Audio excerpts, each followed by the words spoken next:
Fernanda.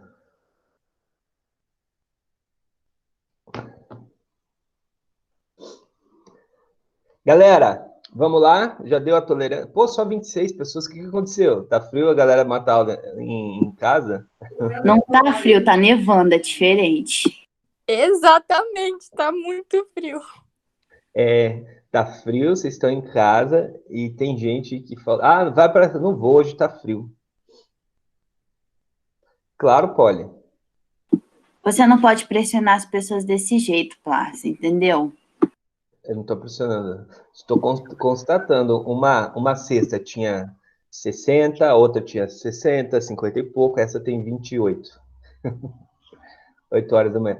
Fala, Sérgio. Ah, bom, pensei que o Sérgio não viria. Aí eu ia ficar chateado. Ó, Lucas, tá muito longe. Tô muito longe. Onde você mora? Você mora perto da escola, Lucas? É nos sonhos. Ah, tá. Bom, jovenzinhos, deu 6 minutos, eu vou começar. Sobre a gravação da aula passada, ô Isadora, sabe que horas que chegou o e-mail para mim?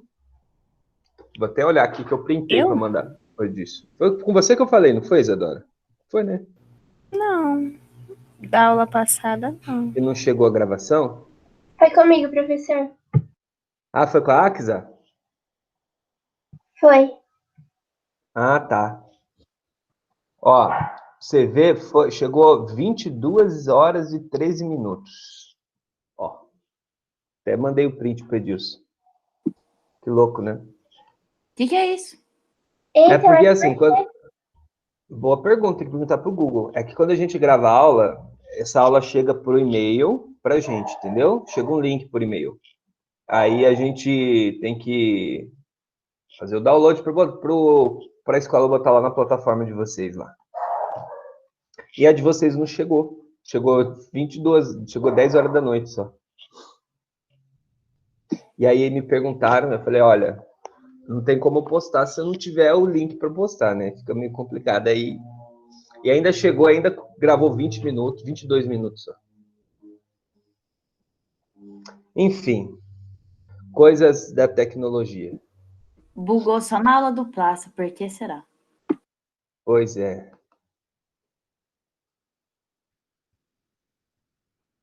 Bom, galera, confundi de novo, Polly, e vou confundir mais vezes. Relaxa. Bom, galera, então vamos lá. A aula de hoje é a continuação da aula passada, né? Peguem a apostila de vocês lá no último capítulo. Isso aqui é um pedacinho de torrada que caiu na apostila. Página 790 para frente, tá? Por ali. Beleza? Bom, já anotem, aproveitando que eu estou aqui, a tarefa da apostila. Eu botei nesse slide, mas no slide que foi para vocês do PDF eu não coloquei. Eu não tinha posto ainda. A tarefa da semana de hoje da apostila é a página 795, tá? São 3 exercícios ali sobre pirâmide etária, tá? Já anotem aí para ficar fácil. De boa? Então, bora lá. Galera, aula passada a gente começou a falar sobre a estruturação etária do Brasil, aí eu fiz aquela introdução do mundo, que é importante da gente contextualizar, né? Falamos dos indicadores demográficos, tá? Isso aqui é bem importante, né? Vamos dar uma recordada aqui, rapidão. Fala para mim, mortalidade no Brasil estabilizou ou ainda é alta, mortalidade geral? Estabilizou, não foi? Estabilizou, muito bem. Estabilizou em quantos por mil, mais ou menos? Quem lembra? 71. Não, meu Deus, 71 por mil a gente tá um caos. É bem Repete a menos. pergunta, por favor. Em quantos mais ou menos se estabiliza a taxa de mortalidade? Ah, esquece, Plácia, achei que era expectativa de vida ou os anos. Então, eu imaginei que fosse isso que você pensou, 70 e pouca expectativa de vida.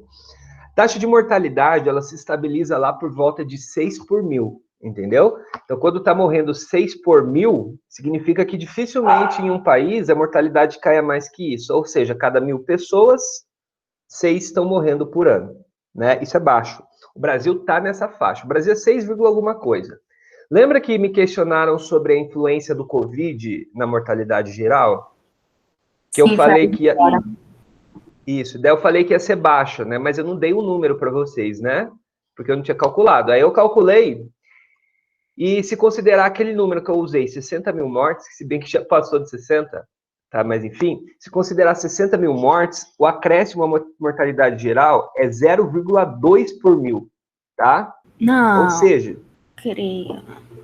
tem pouco, né? É aquilo que eu falei, né? Para um país de 211 milhões de habitantes, 60 mil mortes em estatística geral, tá? Representa mais ou menos isso aí na taxa do Brasil. Então a gente sairia de 6,5 para 6,7 por 1.000, né? Se você considerar que é uma doença só, preocupa, né? Pra caramba. Mas assim, se eu olhar só número, né? Você fala, mas não vai alterar a pirâmide, não vai mudar a pirâmide etária igual a gripe espanhola mudou da Europa, né? Entenderam?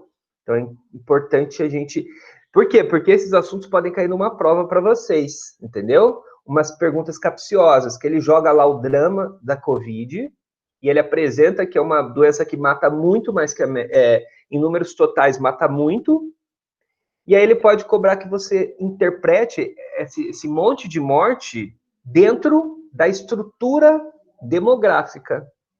E aí, altera significativamente a estrutura demográfica ou não altera? Não. Não, mas é um drama de saúde pública. Vocês entenderam? Então isso aí tem que tomar bastante cuidado, tá? Ok. Beleza? Então bora lá. Taxa de fecundidade, o Brasil estabilizou não, desculpa, ele está abaixo de 2, é 1,7 filhos por mulher em idade fértil, de 15 a 49 anos.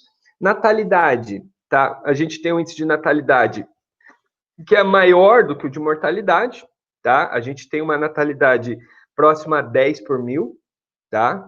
Ou seja, significa que o crescimento vegetativo daqui ainda é baixo, tá? E a gente tem uma expectativa de vida que já passou 75 anos. Na verdade, a gente estima em 76, por aí. O que é bom, porque acima de 75 é alta a expectativa de vida já. Beleza? Só que mulheres vivem mais, já falei isso, e mulheres mais velhas são maioria, né? Por quê? Porque elas vivem mais. Então, a diferença de expectativa de vida de mulheres e homens vem diminuindo. Por que que vem diminuindo? Porque a expectativa das mulheres já está no 80 anos. Então, depois de 80 anos, não tem muito que melhorar a expectativa de vida, entendeu? Ela começa a melhorar devagarinho só, porque já é alto. Então, os homens vão melhorando mais rápido. Então, significa que a diferença de mortalidade, de expectativa de vida de homens para mulheres, que era isso aqui em 2010, hoje, tá, já está a menos de 6 anos. Isso é bom. Isso, quer dizer, hoje é estimativa, né? Porque não teve o censo 2020, só vai ser... O censo 2020 vai ser em 2021, né? Beleza, galerinha? Dúvidas disso aqui? Alguém tem alguma pergunta? Não, tá bem de boa. Bem de boa, né? Isso que é bem importante, tá, gente? E aqui eu apresentei para vocês esses dados, né? A idade média do brasileiro está na casa dos 30 anos, ou seja, nós somos um país adulto, grande maioria da população é adulta, tá? E nós temos aqui uma população relativa de mais ou menos 24,78 habitantes por quilômetro quadrado, que é bem baixo, né? Salve as devidas proporções e desigualdade de distribuição que a gente vai falar agora. Bom, fecundidade no mundo, foi bem aqui que a gente parou na aula passada. A gente observa que a taxa geral de fecundidade no mundo vem caindo, ok? Beleza. Daí, a gente pensa o seguinte, como que está o Brasil nessa história? O Brasil caiu ainda mais rápido. O Brasil foi um dos países que mais rápido reduziu a fecundidade. Isso é bom ou ruim? Ruim, não é? Ruim, tudo que é acelerado sem organização geralmente gera alguns problemas. Ótimo raciocínio, muito bom. Porém, esse lance, lembra que eu falei, população, esse negócio de bom, ruim, a gente tem que sempre tomar cuidado, né? Não é questão, não cabe a gente falar se é bom ou ruim, cabe a gente analisar causas e consequências. Tá? Por isso que eu perguntei de propósito, tá? Cuidado com essas armadilhas de geografia da população. As pessoas têm mania de querer uma resposta fácil, né? É bom, é ruim, é legal, é chato. Não é bem assim, né? A queda rápida da fecundidade, ela é um reflexo do quê? Da urbanização, o que mais? Que reflete a queda rápida da fecundidade? As mulheres entrarem mais no mercado de trabalho? As mulheres entrarem mais no mercado de trabalho, o que mais? Opa. Individualismo? Consumismo individualista, perfeito, né? Isso é legal de discutir isso. O que mais? Mais acesso a contraceptivo, porque está na cidade? Mais acesso a métodos contraceptivos. E se eu tenho acesso a métodos contraceptivos, é porque tem uma ciência que me permite ter métodos contraceptivos, não tenho? Aham. Então, a evolução médica contribui. Tem algum outro fator que vocês queiram colocar aí? Planejamento familiar, tipo as mulheres Perfeito. são agora antes de ter filho. Planejamento familiar que está relacionado a um fator chave chamado educação, né? Educação, melhora nos padrões educacionais, tá? Se eu... Pode falar. Não? Não era nada, não. Tem algum outro fator que vocês queiram colocar aqui? Acho que não. Não? Então eu vou resumir a maioria desses fatores em uma frase. Mudança de comportamento feminino, não é? Porque a maior parte desses fatores que a gente elencou aqui, que são os principais, estão relacionados à mudança de comportamento da mulher na sociedade. E essas mudanças foram positivas ou negativas? Tudo tem um lado positivo e tudo tem um lado negativo. Sim, mas nesse caso específico, essa mudança de comportamento da mulher reflete uma mudança de participação da mulher. Melhora, não é? Da mulher mais autônoma, com mais respeito. Óbvio que a gente tem ainda muitos abismos, muitas barreiras ainda para tornar essa relação mais igual de gênero. Mas isso mostrou um avanço muito importante nisso aí, né? Porém, quando a gente pode falar de questão negativa, é que, na verdade, a gente teve um amortecimento de uma sociedade extremamente consumista, não é? Na verdade. Então, essa tentativa de igualdade foi num patamar de consumo que não é sustentável, entendeu? Esse consumo aí que vocês citaram, que é o consumo do individualismo, isso não é sustentável, né? Então, a gente vai ter um problema de estruturação demográfica no futuro. Aí entra aquilo que vocês comentaram. O processo foi bem rápido, as consequências também vão cobrar o seu preço de forma mais rápida que a nossa capacidade de se organizar. Que tipo de consequência? Em 2047, a população brasileira para de crescer, tá? A população, ela vai ficar instabilizada no futuro com mais idosos do que jovens. Isso vai gerar o quê? Uma pressão sobre quem trabalha. Vulgo vocês, do futuro próximo. Entendeu? Então, não é tão legal assim, como muitos colocam, essa redução rápida da fecundidade. Por quê? Porque isso leva a uma pressão demográfica sobre a camada trabalhadora que vai ser reduzida. Sacaram a ideia? Então, isso é um efeito negativo. Oi. Como a camada trabalhadora vai reduzir, isso vai, por exemplo, diminuir as concorrências em provas ou em vagas de emprego, ou vai enrijecer ainda mais exatamente porque tem menos e eles vão querer uma qualificação maior? Boa pergunta. Aí que tá. Essas questões mais pontuais, né, a gente supõe, mas a gente tem que pensar o seguinte, que o mercado de trabalho também muda. Existe uma obsolescência do trabalhador, tá? Estou escrevendo aqui para quem não trabalha. O que significa essa obsolescência? Obsolescência do trabalhador significa o seguinte, que o papel do trabalhador, por exemplo, na indústria, ele está se tornando obsoleto pelo uso de máquinas de inteligência É verdade. artificial. A gente chama isso de desemprego estrutural, entendeu? Então, a estrutura de trabalho vem mudando, certo? Isso é perigoso, porque se eu tenho menos acréscimo de pessoas trabalhando, eu posso ter menos oferta de emprego, entendeu? Na faculdade, professor, isso aí vai sobrar mais vaga? Olha, também é difícil de dizer. Por quê? Porque, na verdade, nós vamos começar a observar uma redução de dinheiro disponível para investimento de estabilização social. Porque tem menos gente trabalhando, significa que vai ter menos dinheiro para a previdência. Entende? Então, esses são fatores negativos. Ô, Plaça, por que vai funcionar a gente no mercado de trabalho? Se vai ter pouca mão de obra? Bom, você concorda comigo que quem consome mais são adultos jovens? Você acha que... Então, são adultos na casa dos 20, até 35 anos é a faixa que mais consome, tá? Não tem jeito, tá? É a faixa que você tá novo, cheio de gás, tá ganhando dinheiro e quer gastar. Você quer gastar, aí você vai gastar, entendeu? Se tiver dinheiro, quanto mais dinheiro, se tiver mais dinheiro, você vai gastar. Essa faixa de estruturação do consumo é essencial. Se eu tiver uma redução grande dessa parcela da população, significa que a tendência do consumo é o quê? Diminuir. Entendeu? Isso não pode acarretar no barateamento de alguns produtos? Pode, e pode acarretar também no fechamento de várias atividades produtivas. Então, por isso que eu falo, é o que eu comentei, né? A estruturação de consumo e a estruturação produtiva, tá, precisa ser repensada para esse futuro.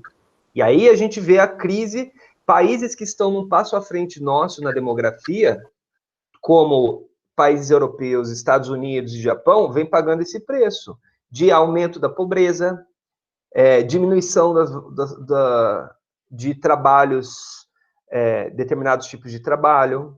Então, são condições ainda muito delicadas, né, que a gente observa nessa estruturação social, econômica, socioeconômica, né?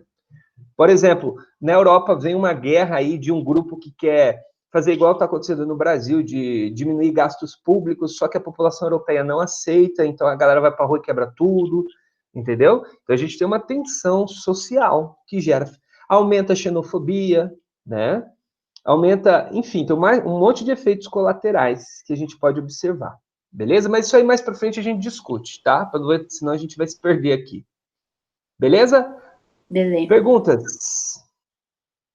Não, acho que é isso. De boa, né? Só um detalhe que eu vejo muita gente esquecendo. Este símbolo é o por mil, tem que ter 2 bolinhas, tá?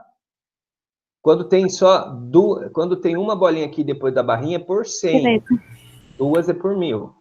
Olha aqui que legal esse gráfico aqui de projeção que eu peguei Peraí que... cachorro, ele chutou o carregador aqui. Peraí. Não, vai desligar.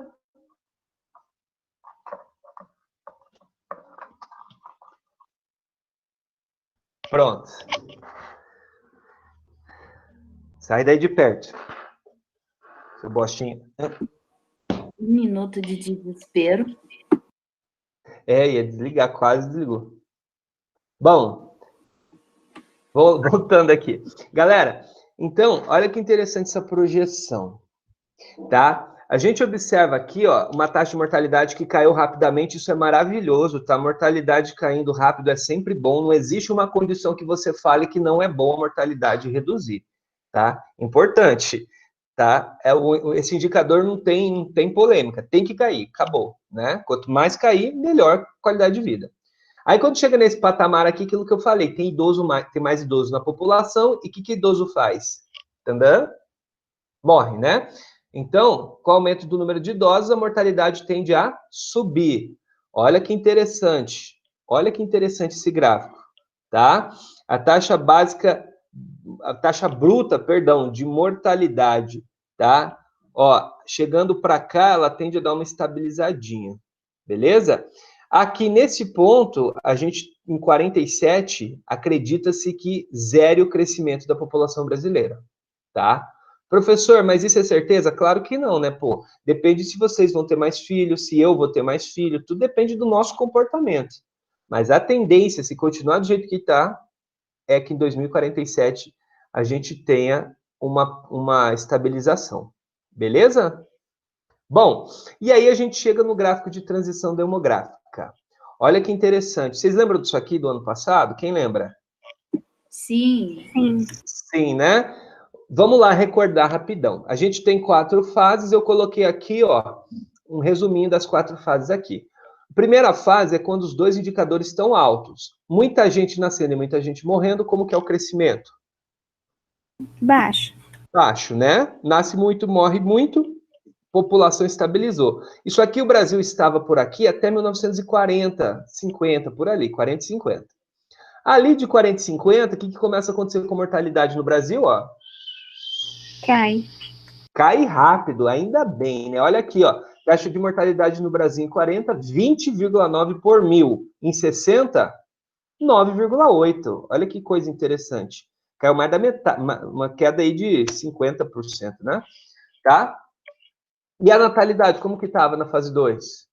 Estabilizada. Estabilizada e alta, não estava? Uhum. Então, o que acontece aqui na fase 2? Crescimento populacional. Isso.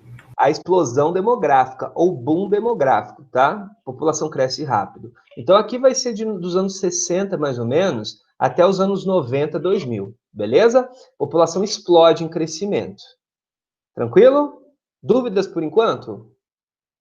Não, tá de Não. boa. Não? Primeira fase vai até que década, mais ou menos, no Brasil? 40. 40, 50. Segunda fase vai de 50, 60 até que década? 2000. 2000, mais ou menos. Professor, na apostila está década de 70. Por quê? Porque o censo não é 1970? Quando eu falo o censo de 70, ele analisou os dados de qual década? Se eu 60? De 60, né? Se eu contar a população em 2020, eu estou estudando a população da década de 20 ou da década de 10? De 20. Não, de 90. Do ano anterior, não é? Da década anterior, não é? Então, por isso que eu uso 60 e na apostila às vezes está 70, tá? Por conta disso. Porque, por mais que eu contei hoje a população, eu contei a população, eu analisei tudo o que aconteceu anos antes, não é? E hoje eu fiz a conta. Sacou? Então, o censo de 70 é referente à década de 60, o censo de 80 é referente à década de 70, enfim, né? Aí nos anos... O que acontece aqui em meados dos anos 80? Ó, começa a despencar o quê? Natalidade. Natalidade. Olha que interessante isso aqui, tá? Natalidade no Brasil, década de 60, 38 por mil. Ou seja, a cada 1.000 pessoas nascia 38 crianças vivas, nasciam vivas, né? Em 2010, a cada 1.000 habitantes nasciam 15 crianças vivas. Porque não vai nascer adulto, né? Mas tudo bem. Sacaram a ideia? Então, olha como que caiu, né? Perguntas? Não. Não? E é justamente aqui, galerinha, nesta fase 3, por aqui, assim, onde eu estou com laser, é que o Brasil está hoje, né? Nós temos uma estabilização da mortalidade aqui, né? Uma queda na taxa de... uma redução da queda, na verdade, e a gente está por aqui, na fase 3. Então, quantas fases o Brasil passou da transição? 3 fases. A tendência em 2047 que nós entramos na fase 4, onde o crescimento vegetativo fica nulo ou negativo, ou quase nulo, né? Não precisa ficar nulo, pode ser perto de ficar nulo, entendeu? Uhum. Tranquilo, gente? Beleza. E olha aqui o gráficozinho que massa, taxa média de crescimento anual da população, né? Olha aqui, ó. Aqui é porcentagem, não é por mil. A gente crescia 3% ao ano, de 50 para 60, tá? 2000 para 2010, na casa de 1%. 1,17%. Aí esses números aqui são arredondados, tá? Então, um e pouquinho, você precisa lembrar. Tá bom? Ok. Bom, e aqui a gente tem um gráfico que eu coloquei especificamente do Brasil. Olha aqui, ó. Agora que você já viu, e tá aqui as fases. Beleza? Primeira fase, acabamos de falar. Segunda fase, tava tudo morrendo muito, né? Morrendo muito, nasce muito, morre muito, nasce muito, morre muito. Tá? O que vai provocar a queda da mortalidade? Condições sanitárias E médicas. e médicas, né? Ah, professor, mas a saúde no Brasil era ruim. Gente, ruim era não ter saúde pública, entendeu? Se hoje, se você acha ruim a saúde pública, imagina sem a saúde pública, o caos que seria. Entende? Sim. Então, aí que está o ponto. A gente está falando aqui, galera, de pessoas que não tinham acesso a água limpa, não tinham acesso... Eu estou falando de crianças, milhares de crianças que morriam com diarreia, entendeu? Morriam de diarreia, tá? Por quê? Porque essa pessoa umas crianças tinham um rotavírus, uma contaminação, ela não tinha o soro caseiro na época. Hoje, tem alguém que não sabe o que é um soro caseiro? Entendeu? Olha que coisa mais simples. Água, açúcar e sal. Isso aí salvou muita gente. Então, isso foi revolucionário. E o Brasil exportou, quando eu falo exportar, não é vender, tá? Exportar a revolução para o mundo inteiro, né? E aqui eu sempre gosto de lembrar a importância da pastoral da criança. Já ouviram falar da pastoral da criança? Não. Não? A pastoral da criança, ela teve um papel muito importante nos anos 50 e 60 para reduzir essa mortalidade. Ela é ligada à Igreja Católica. As pastorais eram grupos que desenvolviam trabalhos sociais. Tá? Pastoral da criança, pastoral da juventude, enfim, para ajudar socialmente a reverter problemas do Brasil. Como se fosse, fazendo uma analogia, como se fosse uma ONG hoje. Tá? Tem várias igrejas que fazem isso também, isso é muito importante, foi muito importante no Brasil. Tá? E naquele tempo, a urgência para reduzir a mortalidade de crianças era gigante. A principal mortalidade que eu tenho que combater primeiro é a mortalidade de crianças. Tá? A gente tinha, pasmem, mais de 100 por mil, 140 por mil de mortalidade infantil no primeiro ano de vida. Ou seja, cada 1.000 habitantes, 140 crianças nasciam e morriam no primeiro ano. Olha que absurdo, hein? Uma população de 1.000, 140 crianças morrerem no primeiro ano de vida. Esse era o Brasil dos anos 40. Tá? Isso é muito alto, né? Muito alto. O Brasil foi um dos países que mais reduziu a mortalidade infantil no mundo, mais rápido, na verdade. Né? A gente saiu de 140 por mil para 16, 12 por mil. Olha que queda. Isso em 50 anos, 60 anos. Entende? Por isso que é importante esses dados, né? E aí, graças a várias medidas, né? Então, por isso, quando você vê soro caseiro, multimistura, né, farelo nutricional, que são coisas bem baratas, isso aí que foi criado aqui nesse contexto brasileiro, isso aí salva milhares e milhares de vidas. Mortalidade infantil se resolve com saneamento e alimentação adequada. Geralmente é isso, tá? Beleza, galera? Perguntas? Não, tá bem de boa. E a terceira fase a gente já discutiu, né, que é a queda da fecundidade, que é aqueles fatores ligados ao comportamento feminino, tá? Bom, então vamos lá. Galera, e agora a gente chega na pirâmide etária do nosso país. Vamos analisar aqui as três. Eu coloquei 50, 2010 e 2050. Uma projeção, obviamente, não chegamos lá, e duas que foram com dados oficiais. 1950 eu tenho a pirâmide que é pirâmide de fato, né? Bem pirâmide mesmo, tá? Repara o seguinte, vamos lembrar como ler isso aqui? Vocês lembram? É criança, adulto e velho, não é? Isso. Deixa eu pegar a minha caneta aqui. Vamos ver se eu consigo melhorar a coordenação no fio, hein? Vou botar aqui. Concentração. Vai ficar... droga. Cagou. Nossa. Botar você para fazer essa linha aqui. Eu quero ver se você consegue. Você tá fazendo no mouse? No mousepad. Se fosse no mouse, ia ficar uma bosta igual. Tudo bem. 59. Por que eu não fiz isso antes? Nossa, ficou uma rampa. Bom, galera, devia ter feito isso aí no computador, né? Marquei, faltou o planejamento. Vamos lá. Aqui em cima eu tenho a população idosa, acima de 60 anos. Aqui no meio a população adulta, de 20 a 59. E aqui na base a população jovem, né? De 0 a 14. Beleza? Então, o que acontece? Quando a gente analisa a pirâmide, você tem que ver o quanto que muda de uma faixa para outra. A primeira coisa que você vai olhar na base. Se eu tenho 8,4% de crianças de 0 a 4 e 6,5% de 5 a 9, significa que aqui, ó, tudo isso aqui morreu. Entendeu? Tudo isso aqui morreu. Olha aqui, ó, aqui mesma coisa. A galera aqui sumiu. Porque há 5 anos atrás, a natalidade provavelmente era muito parecida. Então, não houve um aumento, uma explosão de natalidade. Pelo contrário, a gente identifica que a tendência da natalidade é ficar estável e depois cair, não aumentar, não é? Não é isso que a gente entendeu?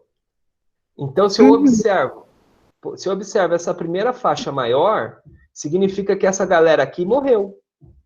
Então, aqui eu tenho muita mortalidade infantil. Beleza? Entenderam isso aqui? Sim. O que faz muito sentido quando eu analiso os dados que a gente viu, né? A mortalidade lá naquele período não era 20,9 por mil? Né? Mortalidade infantil, lembra que eu falei que nos anos 40 era mais de 100 por mil? Aham. Então faz sentido, né? Então, muita mortalidade. E aí, cada ano que passa, vai reduzindo o total de população. Isso mostra que a galera não consegue viver muito, né? A expectativa de vida aqui é baixa. Está na casa de 60 anos. Resultado, população idosa aqui é quase insignificante, né? Beleza? Bom, o próximo passo da pirâmide, tá? Eu tenho que fazer o que com essa pirâmide? Lembra qual mortalidade que é mais importante de eu reduzir mesmo? Qual mortalidade que é mais importante? Das crianças. Das crianças, né? Isso. Então, eu preciso fazer essa base ficar assim, ó. Eu preciso fazer essa base, ó, vou fazer de amarela, que ficar reta. Entendeu? Por quê? Porque Tipo se essa... 2050. Isso. Só que 2050 ela ficou reta e pequenininha, né? É. Então, mas antes de ficar pequena, ela tem que primeiro ficar reta. Primeiro vamos resolver quem está morrendo, que não é para morrer. Entendeu? Aham. Primeiro fato. Aí, a tendência da pirâmide é ir ficando reto a base. Isso significa que a expectativa de vida vai aumentando. Logo, esse miolinho aqui, ó, ele vai ficando também mais gordinho. Por quê? Porque todo mundo sobreviveu. Isso, porque as pessoas estão sobrevivendo. Então, aqui vai ficando mais gordinho, tá? Depois que completa a estabilização aqui da mortalidade, na transição demográfica, a natalidade vem caindo, não é? Sim. É. Olha aqui em 2010, ó como que dá para ver certinho, não está reduzindo? Uhum.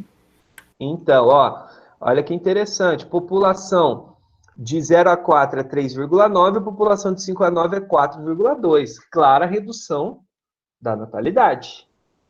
Pronto, agora eu entendi. Ó que massa. E olha como que ficou gordinho aqui o meio da pirâmide, tá vendo, ó? Aham. Só que então significa que a maior parte da população está adulta. Mas adulta, assim, adulta mais velha ou adulta mais nova? Mais nova. Mais nova, né? Tá vendo? Na casa aqui, ó, entre 30... Isso, entre... Aqui, né? Que é aquela população que eu falei, da casa dos 20 até os 35. Que é o que a gente está agora, né? E aí o número de idosos aumentou expressivamente. Tá vendo? Olha como que aumentou aqui o topo.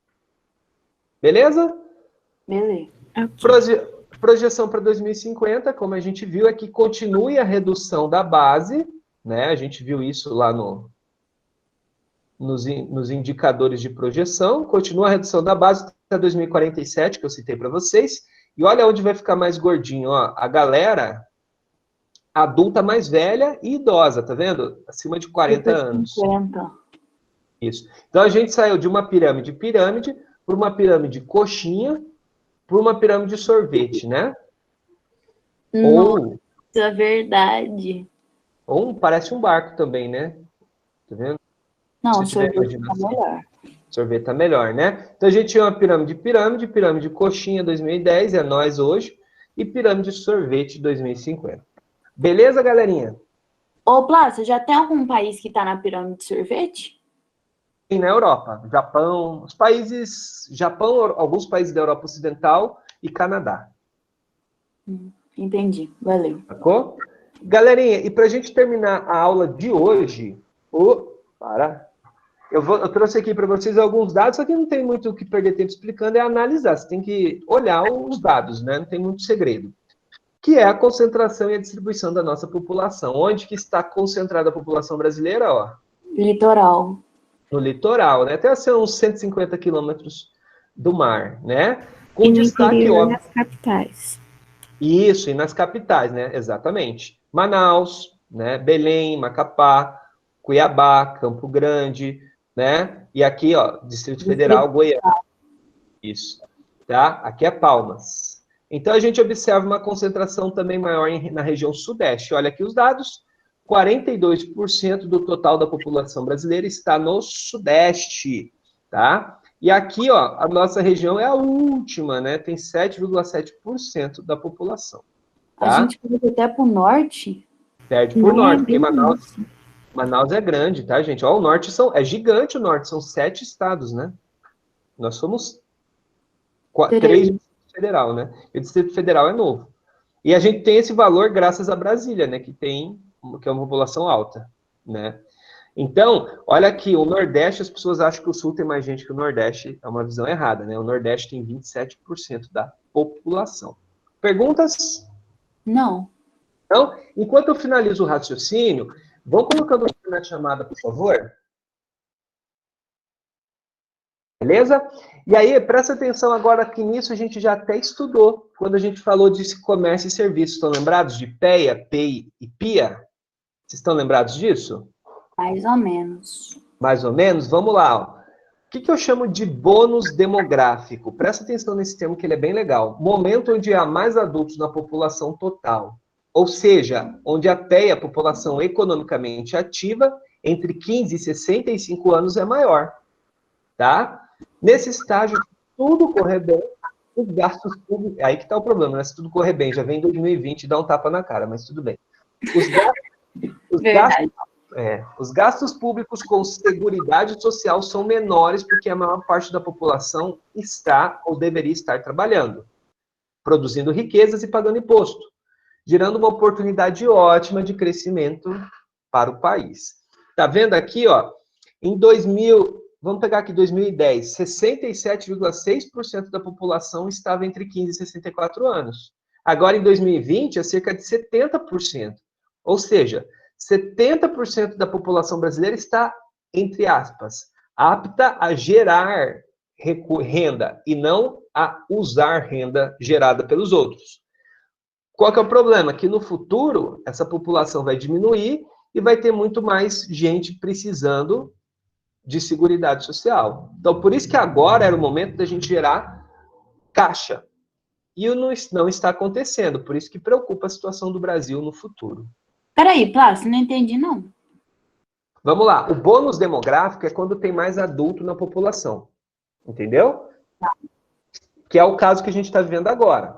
Olha aqui, ó. Esse gráfico aqui, essas duas pirâmides, são pirâmides 2010 e 2020. 2010 medida e 2020 projeção.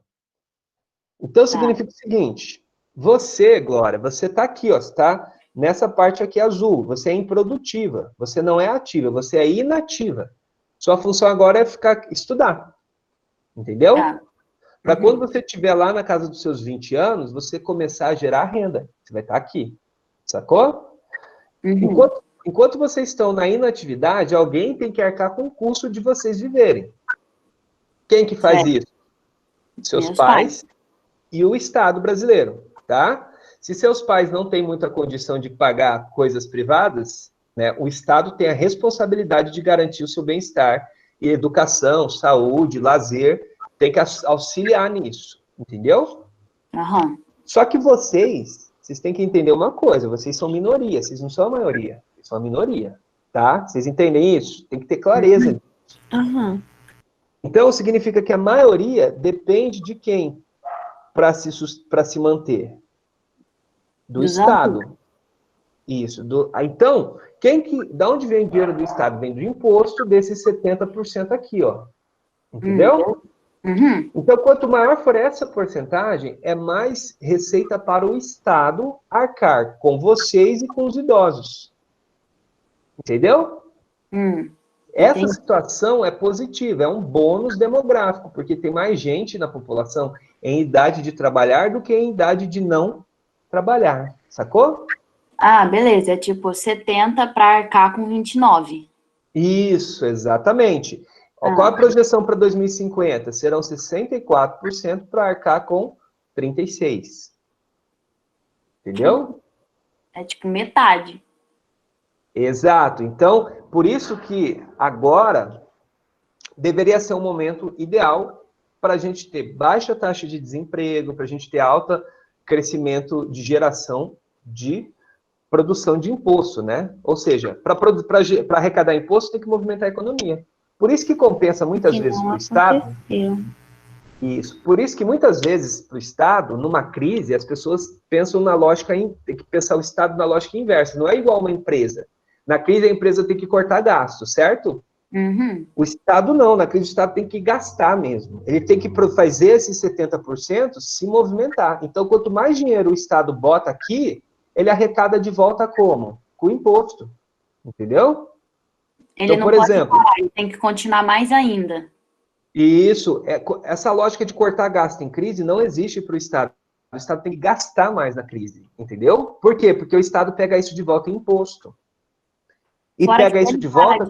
ele quebra ainda mais, né? A crise piora. Exatamente, piora. Então eu preciso fazer essa galera aqui, ó, se autossustentar, nem que eu pague para isso. Então, desses R$600, por exemplo, que o governo paga, boa parte desse dinheiro vai voltar para ele em imposto, tá? Porque as pessoas vão comprar comida, vão comprar roupa, vão pagar conta.